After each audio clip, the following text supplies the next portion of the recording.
Hello दोस्तों, good afternoon. स्वागत है आप सबका सुकृपा क्लासेज पर। दोस्तों, इस वीडियो में हम लोग आरपीएफ कांस्टेबल एग्जाम 2024-25 के एल शिफ्ट में पूछे जा सकने वाले most important static GK, GS, miscellaneous और करंट अफेयर्स के प्रश्नों को सॉल्व करेंगे।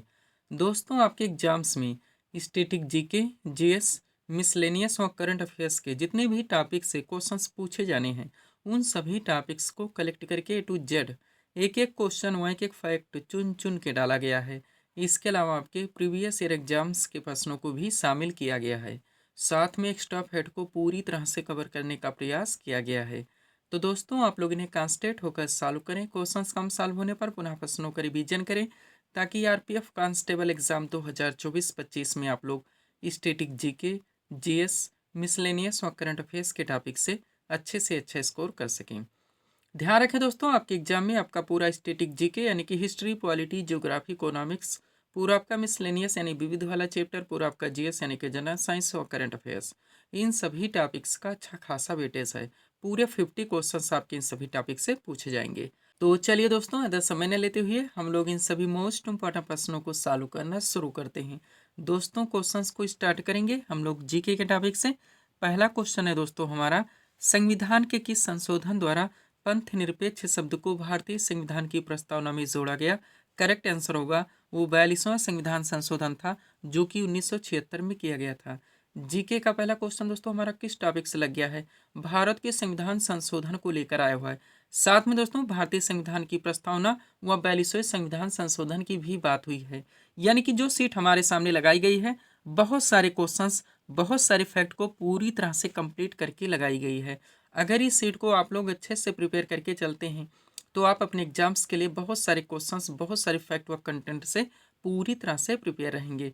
तो चलिए दोस्तों, इस सुपर टॉपिक को हम लोग पूरी तरह से कंप्लीट करना शुरू करते हैं। क्वेश्चन था हमारा, संविधान के किस संशोधन द्वारा पंथ निरपेक्ष शब्द को भारतीय संविधान की प्रस्तावना में जोड़ा गया?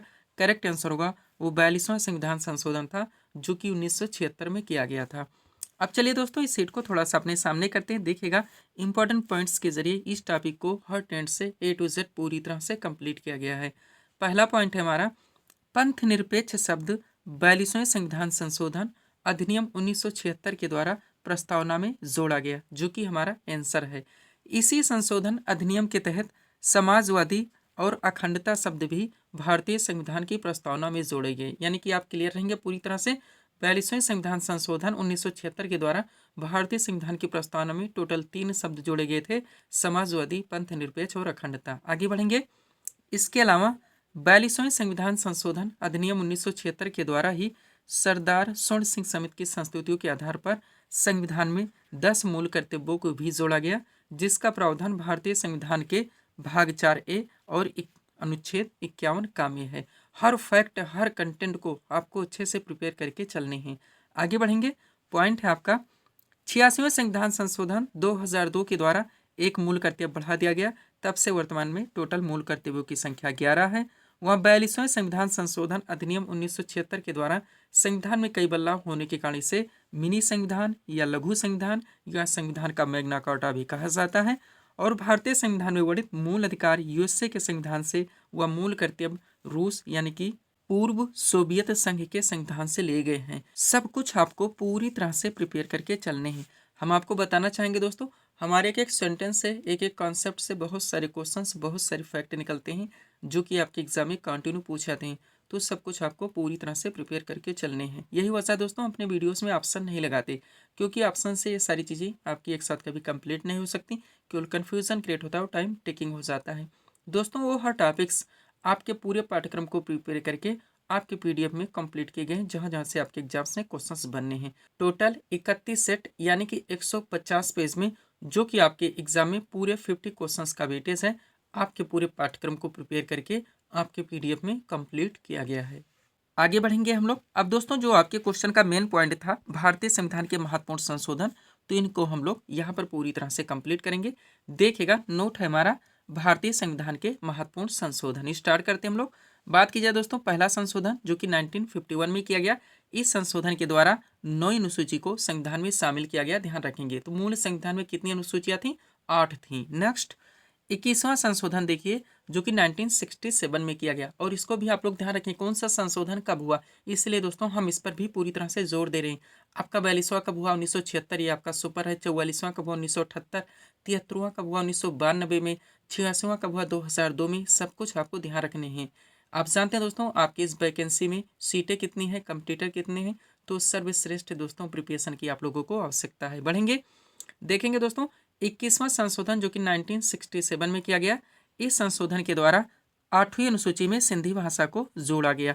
यानी कि भारतीय संविधान की किस अनुसूची में भाषाओं का प्रावधान है, वो 8वीं अनुसूची है। डायरेक्ट भी आप लोग ध्यान रखेंगे। नेक्स्ट 24वां संशोधन देखिए जो कि 1971 में किया गया। इस संशोधन के द्वारा संसद को मौलिक अधिकारों सहित संविधान के किसी भी भाग में संशोधन का अधिकार दिया गया। और 44वां देखिए, क्योंकि 42वां ऑलरेडी आप लोग कलेक्ट कर चुके हैं, तो 44वां जो कि 1978 में हुआ। इस संशोधन के द्वारा संपत्ति के अधिकार को मूल अधिकार से हटाकर एक विधिक अधिकार यानी कि एक कानूनी अधिकार बना दिया गया और अनुच्छेद 300 का में जोड़ दिया गया। अच्छे से आप लोग कंप्लीट करके चलेंगे, आगे बढ़िएगा। 52वां संशोधन देखिएगा दोस्तों जो कि 1985 में किया गया। तो इस संशोधन के द्वारा संविधान में 10वीं अनुसूची जोड़ी गई। इसके अलावा इसी संशोधन द्वारा राजनीतिक दल बदल पर कानूनी रोक लगाने की चेष्टा की गई। नेक्स्ट 56वां संशोधन देखिए जो कि 1987 में किया गया। इस संशोधन के द्वारा गोवा को पूर्ण राज्य का दर्जा दिया गया। पूरी तरह से आप प्रिपेयर रहेंगे दोस्तों। जो भी टॉपिक हमारे द्वारा जहाँ पे उठाए जाते हैं उनको वहीं पे हर टेंट से A to Z क्रम से पूरी तरह से कंप्लीट कर दिया जाता है। इसके लिए मुझे कितने भी बुक से मटेरियल का कलेक्शन क्यों न करना पड़े। आगे बढ़ेंगे, 61वां संशोधन देखिए जो कि 1989 में किया गया। इस संशोधन के द्वारा मताधिकार के लिए न्यूनतम आयु 21 वर्ष से घटाकर 18 वर्ष कर दी गई। और 65वां संशोधन देखिए जो कि 1990 में किया गया। इसके द्वारा अनुसूचित जाति एवं जनजाति आयोग के गठन की व्यवस्था की गई, ध्यान रखेंगे। 69वां संशोधन देखिए जो कि 1991 में किया गया। इस संशोधन के द्वारा दिल्ली का नाम राष्ट्रीय राजधानी राज्य क्षेत्र दिल्ली किया गया। तो दोस्तों दिल्ली को राष्ट्रीय राजधानी किस संशोधन द्वारा बनाया गया, वो 69वां संशोधन था जो कि 1991 में किया गया था, ध्यान रखेंगे। आगे बढ़िएगा, अगला आपका 73वां संशोधन है दोस्तों जो कि 1992 में किया गया था। सुपर कंटेंट है, आप जानते हैं। तो इस संशोधन द्वारा भारत में पंचायती राज व्यवस्था को संवैधानिक बनाया गया और इसे लागू किया गया। नेक्स्ट 86वां देखिएगा जो कि 2002 में हुआ। इस संशोधन के द्वारा शिक्षा के अधिकार को मौलिक अधिकार बनाया गया। इस संशोधन के जरिए 6 से 14 वर्ष तक के बच्चों के लिए शिक्षा का अधिकार सुनिश्चित किया गया। और 91वां संशोधन देखिए जो कि 2003 में हुआ। तो इसके द्वारा दल बदल संबंधी कानून में संशोधन किया गया। इसमें स्पष्ट किया गया कि 1/3 सदस्य एक साथ दल बदल नहीं कर सकते। और इसी संशोधन के द्वारा मंत्रिमंडल का आकार भी सीमित कर दिया गया। किसी भी मंत्रिपरिषद में प्रधानमंत्री सहित मंत्रियों की कुल संख्या लोकसभा की कुल संख्या के 15% से अधिक नहीं हो सकती। हालांकि किसी भी कैबिनेट सदस्यों की संख्या 12 से कम नहीं होगी। कॉन्सेप्चुअल भी पूरी तरह से आप प्रिपेयर रखें ताकि किसी भी ट्रेन से आपके एग्जाम से क्वेश्चन आए दोस्तों, आपसे क्वेश्चन ना मिस हो और ना ही आपको तुक्का लगाना पड़े। 92वां संशोधन देखिएगा जो कि 2003 में हुआ। तो इस संशोधन के द्वारा संविधान में 8वीं अनुसूची में 4 भाषाओं, ध्यान रखेंगे, मैथिली, डोगरी, बोडो और संथाली को ऐड किया गया। तो वर्तमान में दोस्तों भारतीय संविधान की 8वीं अनुसूची में टोटल भाषाओं की संख्या कितनी है, 22 है। पूरी तरह से आप ध्यान रखेंगे, आगे बढ़िएगा। 101वां संशोधन जो कि 2016 में किया गया। तो दोस्तों संविधान के 101वें संशोधन अधिनियम के द्वारा वस्तु एवं सेवा कर यानी कि जीएसटी को लागू करके अप्रत्यक्ष कर प्रणाली के सरलीकरण की व्यवस्था हासिल की गई। तो ये भी ध्यान रखें दोस्तों कि जीएसटी यानी कि गुड्स एंड सर्विसेज टैक्स कैसा टैक्स है, तो दोस्तों ये इनडायरेक्ट टैक्स है यानी कि अप्रत्यक्ष कर है। अगला पॉइंट, जीएसटी ने वस्तुओं और सेवाओं पर विभिन्न करों को एक कर में समेकित कर दिया जिससे आपूर्ति श्रृंखला में कराधान सरल हो गया। 102वां संशोधन देखिए जो कि 2018 में हुआ। इसके द्वारा राष्ट्रीय पिछड़ा वर्ग आयोग को संवैधानिक दर्जा प्रदान किया गया। 105वां संशोधन देखिए जो कि 2021 में हुआ। तो इस संशोधन अधिनियम ने सामाजिक और शैक्षिक रूप से पिछड़े वर्गों यानी कि एससी बीसी की सूची तैयार करने के लिए राज्य सरकारों की शक्ति को बहाल कर दी। और यहाँ से लास्ट पॉइंट है आपका 106वां संशोधन जो कि 2023 में हुआ। इस संशोधन के द्वारा लोकसभा हो गया, राज्य विधानसभाओं और दिल्ली विधानसभा में महिलाओं के लिए 1/3 सीटें आरक्षित की गई।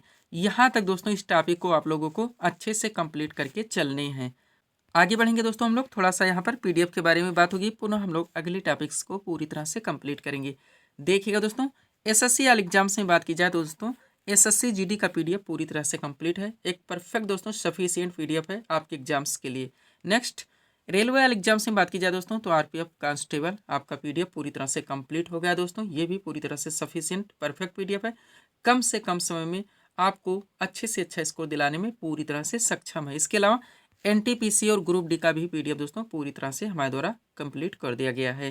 पीडीएफ के लिए दोस्तों ये हमारा व्हाट्सअप नंबर लगा हुआ है, जहां पर आप जुड़कर पीडीएफ ले सकते हैं। चलिए दोस्तों, थोड़ा सा हम लोग यहाँ पर आरपीएफ कांस्टेबल के पीडीएफ को देखेंगे, पुनः हम लोग अगले टॉपिक्स को पूरी तरह से कंप्लीट करेंगे। देखिएगा दोस्तों, ये दोस्तों आपका आरपीएफ कांस्टेबल का कंप्लीट पीडीएफ है, जो कि शिव कृपा क्लासेस एजुकेशन संस्थान के द्वारा कंप्लीट किया गया है।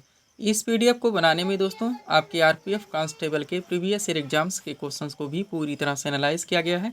इसके अलावा वहाँ से भी मोस्ट इंपॉर्टेंट क्वेश्चंस को कलेक्ट किया गया है। इसके अलावा दोस्तों आपके क्वेश्चंस के वेटेज को, उनके लेवल को, 1 के 10 को भी पूरी तरह से ध्यान में रखा गया है।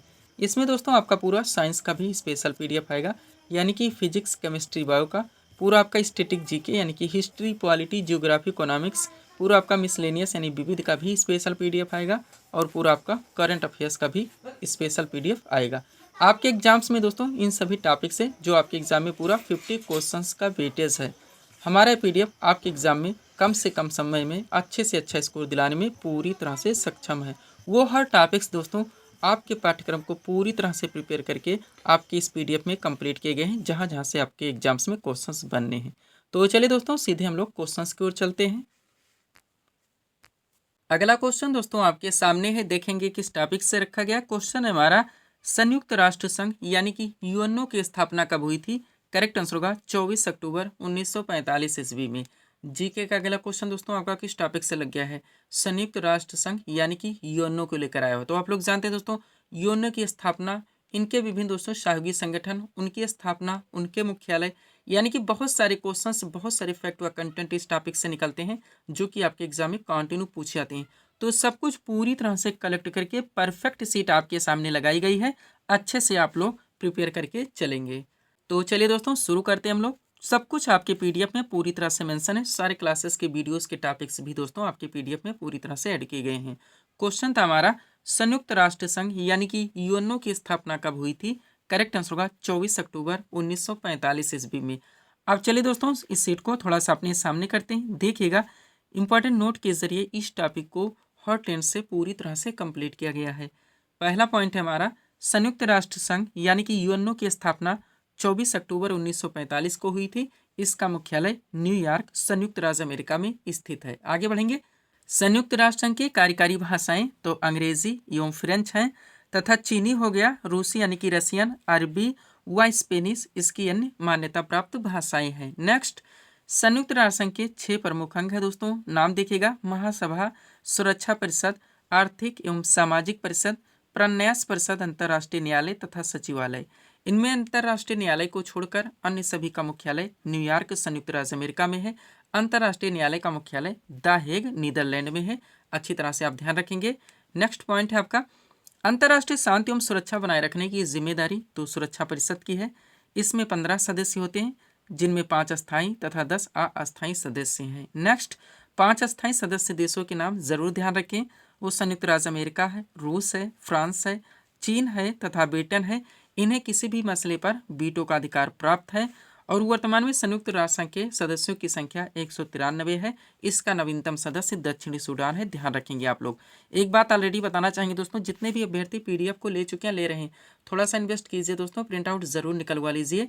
प्रिंट आउट निकलवाने से एक अच्छी खासी सीट बन जाएगी, आप अच्छे से पढ़ सकते हैं, अंडरलाइन लगा के रिवाइज कर सकते हैं। और अगर आप इतना कर लेते हैं दोस्तों, तो बिना इधर उधर भटके कम से कम समय में आप लोगों की प्रिपरेशन अच्छे खासे ढंग से क्लियर हो जाती है। पीडीएफ को इस फॉर्मेट में बनाया भी गया है कि आपको पढ़ने में भी अच्छा लगेगा और आपकी सारी चीज़ें दोस्तों कम से कम समय में पूरी तरह से क्लियर हो जाएंगी। आगे बढ़ेंगे दोस्तों। अब संयुक्त राष्ट्र संघ के जितने भी दोस्तों सहयोगी संगठन हैं, उनको हम लोग पूरी तरह से कंप्लीट करेंगे।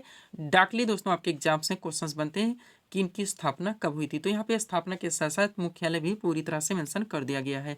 चलिए देखिएगा दोस्तों, पॉइंट है हमारा, संयुक्त राष्ट्र संघ के विशिष्ट सहयोगी संगठन। सबसे पहले विभिन्न संगठनों के नाम दिए गए हैं, उनके बाद में उनका स्थापना वर्ष दिया गया है और मुख्यालय भी मेंशन कर दिया गया है, ताकि किसी भी फॉर्मेट या ट्रेंड से आपका क्वेश्चन आए तो आपसे मिस ना हो। देखिएगा, बात की जाए दोस्तों अंतर्राष्ट्रीय श्रम संगठन यानी आईएलओ की, तो इसकी स्थापना 1919 में हुई थी। मुख्यालय इसका जेनेवा, स्विट्जरलैंड में स्थित है। नेक्स्ट, संयुक्त राष्ट्र खाद्य एवं कृषि संगठन यानी FAO की बात की जाए तो इसकी स्थापना 1945 में हुई थी।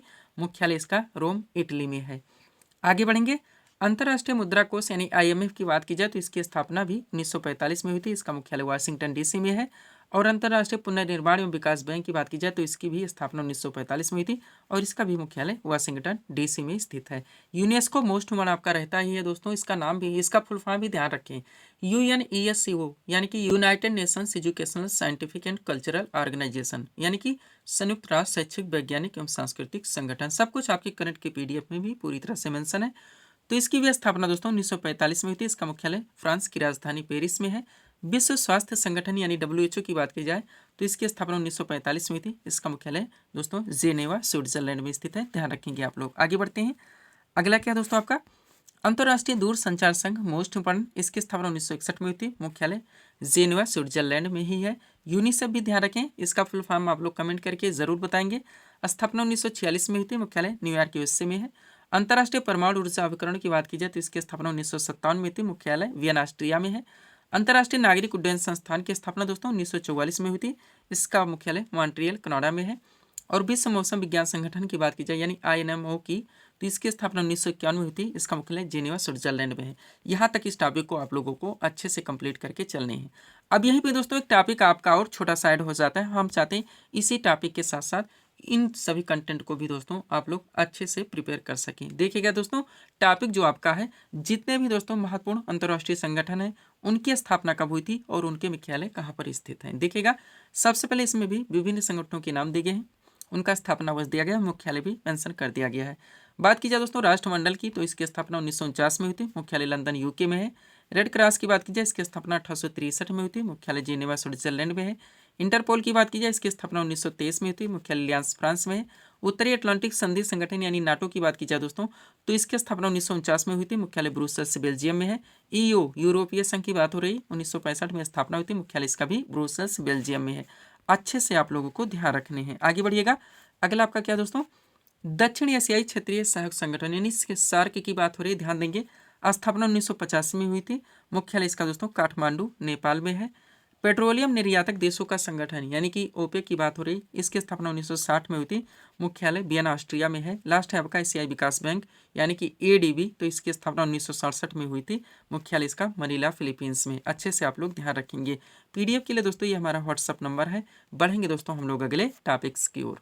अगला क्वेश्चन दोस्तों आपके सामने है, देखेंगे किस टॉपिक से रखा गया। क्वेश्चन है हमारा, जैन धर्म के 24वें एवं अंतिम तीर्थंकर कौन थे। करेक्ट आंसर होगा महावीर स्वामी। GK का अगला क्वेश्चन दोस्तों आपका किस टॉपिक से लग गया है। जैन धर्म से आपका क्वेश्चन आया दोस्तों, आपकी स्टैटिक का सुपर टॉपिक। देखिए दोस्तों क्वेश्चन को कैसे मेंशन किया गया है। जैन धर्म के 24वें एवं अंतिम, इसका अर्थ यह हुआ कि जैन धर्म में टोटल 24 तीर्थंकर हुए थे। अब दोस्तों कंप्लीट सीट आपके सामने लगी हुई है, अच्छे से आप लोगों को प्रिपेयर करके चलनी है। चलिए शुरू करते हैं हम लोग। वो हर टॉपिक्स दोस्तों आपके पूरे पाठ्यक्रम को प्रिपेयर करके आपके PDF में कंप्लीट किए गए हैं। जहाँ जहाँ से आपके एग्जाम से क्वेश्चंस बनने, सारे क्लासेस के वीडियोस के टॉपिक्स भी दोस्तों आपके PDF में पूरी तरह से ऐड किए गए हैं। क्वेश्चन है आपका, जैन धर्म के 24वें एवं अंतिम तीर्थंकर कौन थे।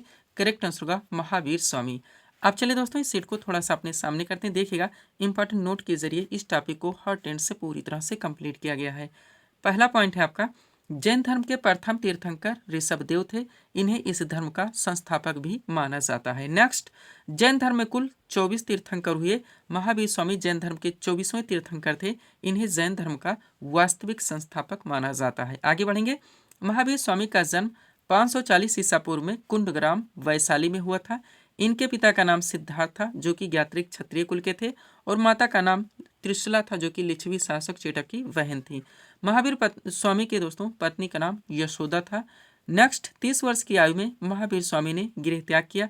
42 वर्ष की अवस्था में जिरम्भिक ग्राम ऋषपालिका नदी के किनारे 12 वर्ष की तपस्या के बाद में दोस्तों इन्हें ज्ञान की प्राप्ति हुई। महावीर स्वामी का महापरिनिर्वाण 468 ईसा पूर्व में पावापुरी में हुई। अच्छे से आप लोगों को क्लियर रखने हैं।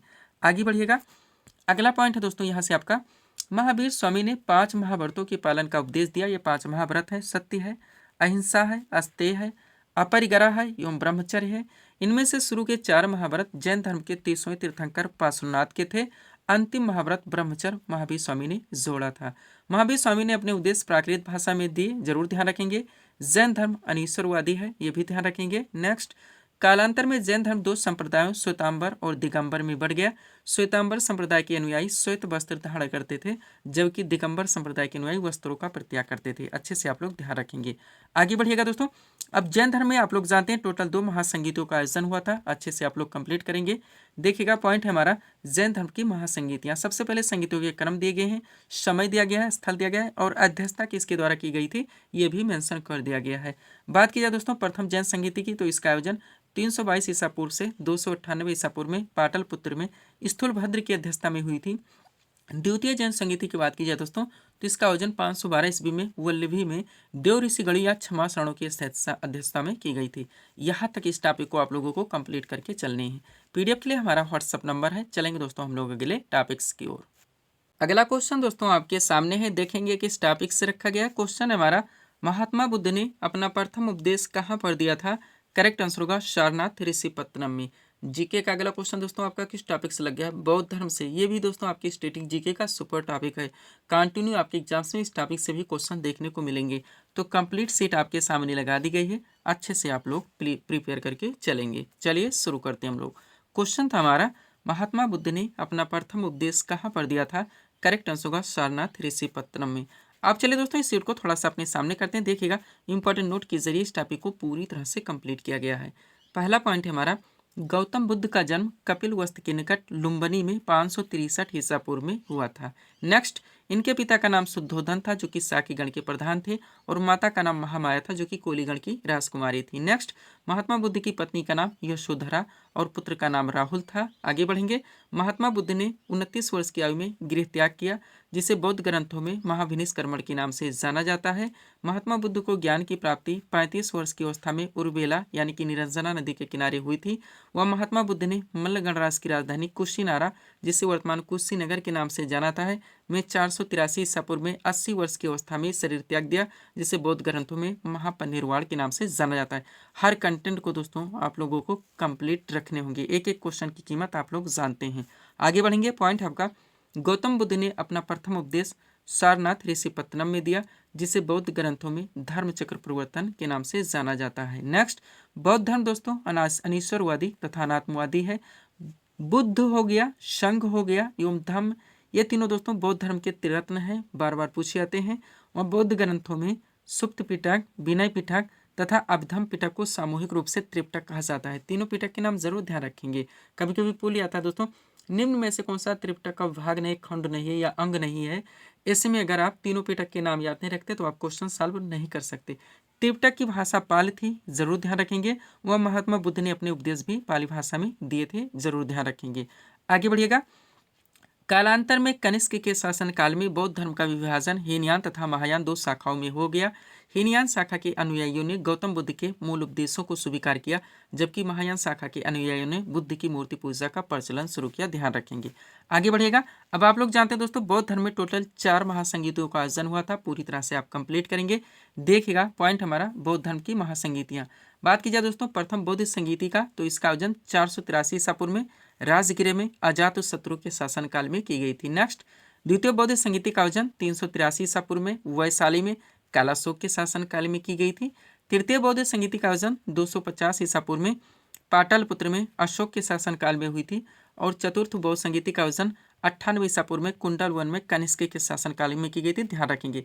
अब चारों महासंगीतों का आयोजन किनकी अध्यक्षता में हुआ था, ये भी क्वेश्चन बनता है दोस्तों, आपके एग्जाम में कंटिन्यू पूछा भी जाता है, तो इसको भी आप लोग कलेक्ट करेंगे। पहला पॉइंट, प्रथम बौद्ध संगीति का आयोजन दोस्तों ये महाकश्यप की अध्यक्षता में हुई थी।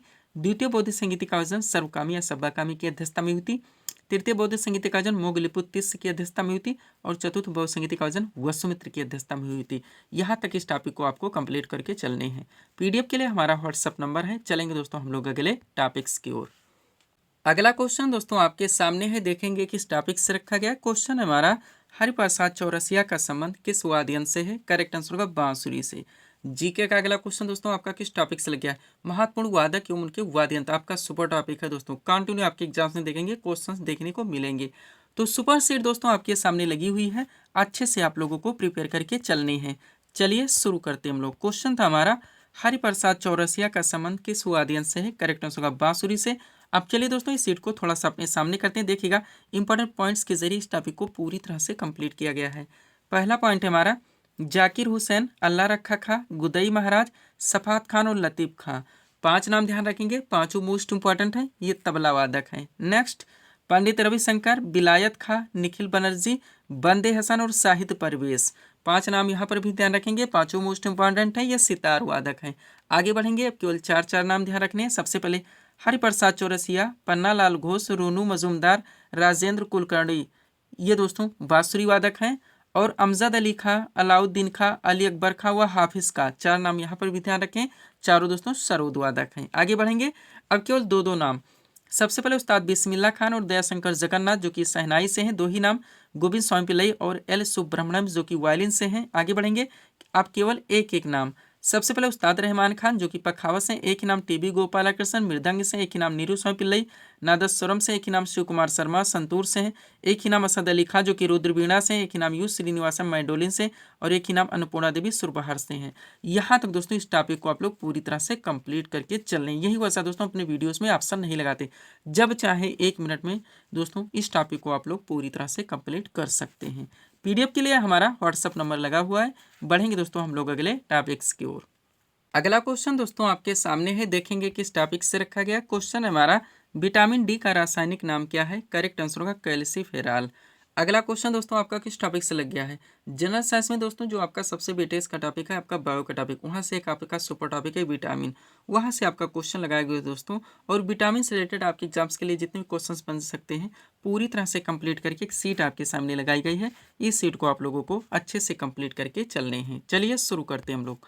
क्वेश्चन था हमारा, विटामिन डी का रासायनिक नाम क्या है। करेक्ट आंसर होगा कैल्सीफेरॉल। आप चलिए दोस्तों इस सीट को थोड़ा सा अपने सामने करते हैं। देखिएगा विटामिन से रिलेटेड इंपॉर्टेंट क्वेश्चंस का कलेक्शन है हमारा, हर क्वेश्चंस को आप लोगों को कॉन्सेंट्रेट होकर सॉल्व करने हैं। पहला क्वेश्चन, मछली के लीवर ऑयल में डैश कर दिया गया है, प्रचुर मात्रा में होता है तो विटामिन डी है। नेक्स्ट, घाव को भरने में सहायक विटामिन है तो विटामिन सी है। खट्टे फलों का एक समृद्ध स्रोत मानाता है तो भी विटामिन सी है। कौन सा विटामिन दोस्तों जल में घुलनशील है तो विटामिन बी और सी है। और कौन कौन से विटामिन दोस्तों वो वसा में घुलनशील है तो विटामिन ए डी के हैं, ध्यान रखेंगे। अब इस सीट को दोस्तों आप लोगों को अच्छे से कंप्लीट रखने हैं, जहां से आपके एग्जाम्स में कंटिन्यू क्वेश्चंस बनते हैं। देखिएगा सबसे पहले दोस्तों इसमें विभिन्न विटामिनों के नाम दिए गए हैं, उनके बाद में उनका रासायनिक नाम दिया गया है और कौन सी विटामिन की कमी से कौन से रोग हो सकते हैं भी मेंशन कर दिया गया है। बात की जाए विटामिन ए की तो इसका रासायनिक नाम रेटिनाल होता है, इसकी कमी से रतौंधी और संक्रमणों को खतरा जैसे रोग हो सकते हैं। विटामिन बी1 का रासायनिक नाम थायमिन होता है, इसकी कमी से बेरी होता है। विटामिन बी2 का रासायनिक नाम राइबोफ्लेविन होता है, इसकी कमी से क्लोसिस होता है। विटामिन बी5 का रासायनिक नाम निकोटिनामाइड होता है, इसकी कमी से पेलाग्रा नामक रोग होता है। विटामिन बी12 का रासायनिक नाम साइनोकोबालामिन होता है, इसकी कमी से प्रवासी आरक्तता होती है। विटामिन सी का रासायनिक नाम स्कॉर्बिक एसिड होता है, इसकी कमी से स्कर्बी और मसूड़े का फूलना जैसे रोग हो सकते हैं। विटामिन डी का रासायनिक नाम कैल्सीफेरॉल होता है, इसकी कमी से दोस्तों रिकेट्स यानी कि कुपोषण नामक रोग हो सकते हैं। आगे बढ़ेंगे, अगला क्या दोस्तों आपका विटामिन ई जिसका रासायनिक नाम टोकोफेरॉल होता है, इसकी कमी से जनन शक्ति का कम होना। और लास्ट है विटामिन के जिसका रासायनिक नाम फिलोक्विनोन होता है, इसकी कमी से रक्त का थक्का न बनना। डायरेक्टली क्वेश्चंस बनते हैं तो दोस्तों आप लोग जानते हैं कि कौन सी विटामिन की कमी से रक्त का थक्का नहीं बनता, तो विटामिन के है। यहाँ तक इस टॉपिक को आप लोगों को कंप्लीट रखनी है। पीडीएफ के लिए हमारा व्हाट्सअप नंबर लगा हुआ है। बढ़ेंगे दोस्तों हम लोग अगले टॉपिक्स की ओर। अगला क्वेश्चन दोस्तों आपके सामने है, देखेंगे किस टॉपिक से रखा गया। क्वेश्चन है हमारा, 71वीं मिस वर्ल्ड 2024 का खिताब किसने जीता। करेक्ट आंसर होगा क्रिस्टीना पिस्कोने जो कि चिगड़ा से आती हैं। क्वेश्चन आपका कहाँ से लग गया दोस्तों, रिसेंटली करंट अफेयर्स से। और रिसेंटली करंट अफेयर्स के दोस्तों मोस्ट ऑफ क्वेश्चंस को कलेक्ट करके एक सीट आपके सामने लगाई गई है। एक एक क्वेश्चन आपके एग्जाम के लिए पूरी तरह से सुपर हो सकते हैं। हर क्वेश्चंस को आप लोगों को अच्छे से प्रिपेयर करके चलने हैं। चलिए शुरू करते हैं हम लोग। क्वेश्चन था हमारा, 71वीं मिस वर्ल्ड 2024 का खिताब किसने जीता। करेक्ट आंसर होगा क्रिस्टीना पिस्कोने जो कि चिगड़ा से आती हैं।